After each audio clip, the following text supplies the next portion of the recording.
Thank you to Buxu for sponsoring this episode. Buxu is a monthly subscription service that delivers premium Japanese snacks and tea pairings straight from Japan to your door. Every box has a new theme, and this month's is Sakura season, so the snacks are inspired by cherry blossoms. If you want to taste these snacks for yourself, head to the link in the description and use code Alvin for $15 off of your order.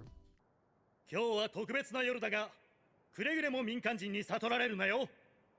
兵士ならば騒ぎすぎにを英気を養ってみせろ。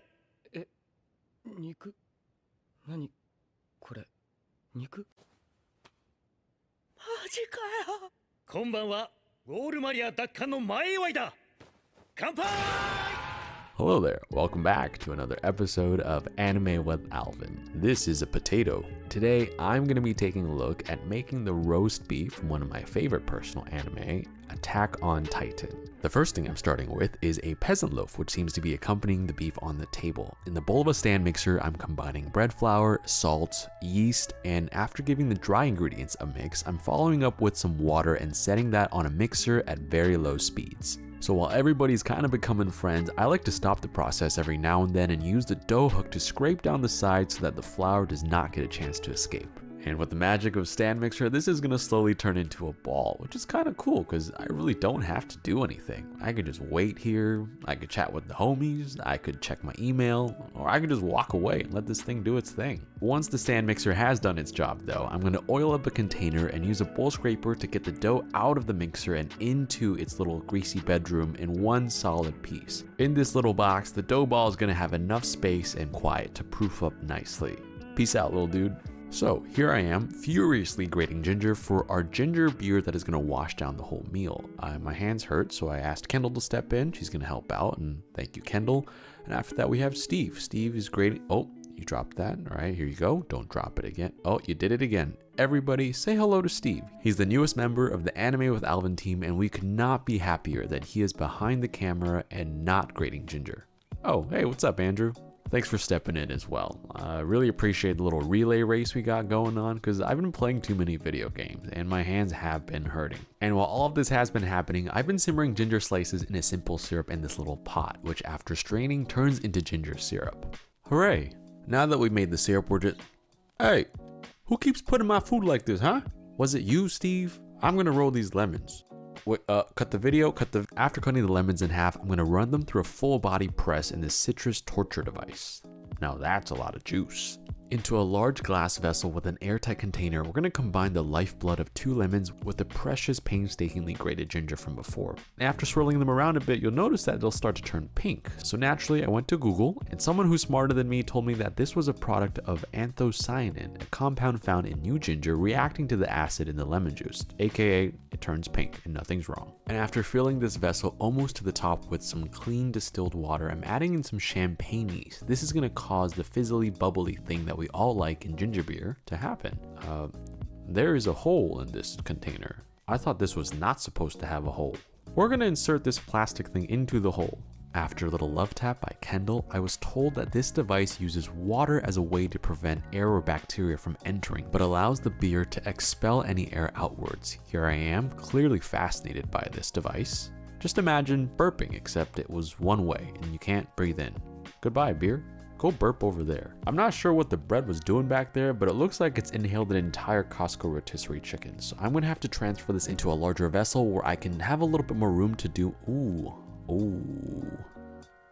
Now that's a good bread. Here I am, folding each corner of the bread over its opposite side, kind of like a 4-way diaper mozzarella ball situation. This allows the smooth side to face up, and now goes in the back for a final proof. I was getting kind of lonely up here making all this food, so I decided to make a little bread friend for myself. I think I'll name you Sasha. She'll keep me company while I unveil the star of the show, a 3-bone, 30-day dry-aged prime rib roast. This is such a beautiful piece of meat that should be only brought out on the most wonderful of occasions, or as your last meal before you go fight some titans, and probably lose. It makes sense that this meat would be dry-aged because in the world of Attack on Titan, meat was very scarce, so it had to be cured and probably hung for a while before they could even bring it out to eat. Anyway, since this is dry aged, I am trimming off a lot of the fat cap and a lot of those funky areas that you can't eat. One thing that I like to do with the fat that is near the cap at the bottom is to sort of give it a crosshatch pattern. This allows the fat to render more and allows the seasoning to penetrate that little fatty area. Now, this is a beautiful but huge piece of meat, so the amount of salt and pepper I'm gonna need to even begin to season this roast is going to be a lot. I'm setting it on a wire rack over a tray so that the airflow can circulate completely around the meat, drying out the exterior and allowing for a better crust to form faster. In order for the salt to work its magic, I'm leaving this uncovered in the fridge for a whole day. I'm gonna make a simple vegetable stew to accompany the beef. But before we can begin, we need to chop the vegetables. Now that the vegetables have been chopped, it's time to make the stew. After heating a little bit of neutral oil in a pot over high heat, I'm throwing in the whites of the leeks first to sort of get them translucent and a little bit tender before adding in the other vegetables. This includes carrots, parsnips, and potatoes, and we're adding the vegetables at different times because each vegetable is cooked and cut differently. After enjoying the aroma of sizzling vegetables for a little bit, I'm adding in a good amount of vegetable stock to serve as the liquid for this stew. Once the root vegetables show no resistance when stabbed, just like me, that means it's time to add the broccoli and the mushrooms. We're adding these two vegetables last because they cook the fastest, so after stirring a little bit, giving a little bit of taste, and seasoning with some more salt and pepper, the stew is pretty much ready. After the beef has been hanging out in the fridge for about 24 hours at least, a lot of cool things have happened. The color, as you can see, is a very deep dark red. The salt initially pulls water out, but after dissolving into the water, the salt water goes back in, seasoning the meat more thoroughly. What's left is a deep, rich, beautifully dry exterior, which is essentially begging to be thrown into the oven and turned into a golden brown crust. So after sticking my probe inside, I will gladly do what the beef commands. Since this piece of beef is so large, I'm going to be using the reverse sear technique, which means I'm cooking it lower at around 275 first for a few hours and then finishing it high at around 500 degrees Fahrenheit to get that nice, beautiful crackly crust. While the beef slow roasts in the oven for just a little bit longer, I'm going to get up to some more bread shenanigans. As you can see, I am having quite the trouble holding on to this piece of parchment paper. Oh, there. Yeah, and it's on the ground. So after wildly flailing around for a little bit more, I'm able to finally get the bread onto its baking sheet, followed by some not so great scoring marks, but you know, it's a peasant loaf. I don't think they really cared about that when they had titans to fight. And into a very hot oven the bread goes. And after filling the studio with that really good fresh bread smell, it emerges a golden brown crusty loaf of bread, perhaps foreshadowing for how the beef might turn out. And without further ado, the beef makes its grand re-entrance into the stage. However, even though it is completely cooked all the way through and registers a nice 120, we still gotta give it that nice, beautiful golden crust jacket at the end. So I'm brushing it with the beef drippings that naturally came off during that first cooking process, so that way it'll really give the beef a really nice crust. And a ton of flavor as well. It's almost unfair if you think about it. The best part about prime rib is that spice crust that everybody loves, so I'm adding a little bit more seasoning and some pepper on top, and back into the oven it goes, 500 degrees for a couple of minutes. If I could wolf whistle, I'd be doing that all day right now because this smells amazing. The fat is sizzling, the flavors are just so aromatic. Man, I really wish Sasha could see this.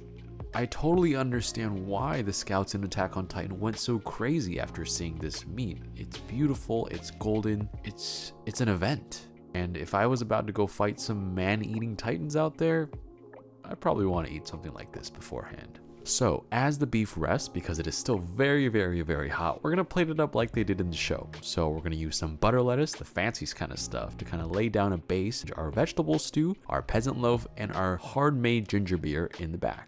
Just please hold while I make everything look good. And there we have it, the final meal presented to the scout regiment, the night before they fought valiantly on the battlefield. The thing that's scaring me the most is if I actually cook this right, so let's just cut it open and see. I now await judgment from the state gods. Now that's looking pretty good.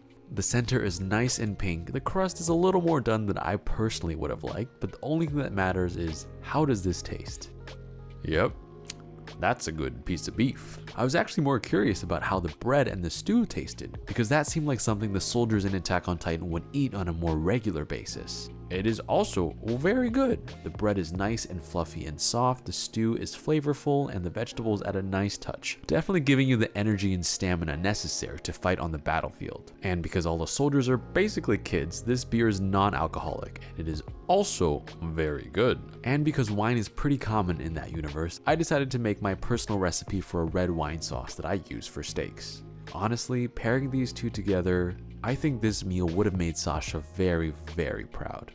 Don't mind me, I'm just gonna stuff my face for a little bit and ooh, ow, I think I cut myself. Oh no, no. I didn't, oh come on, I was eating, no, stop.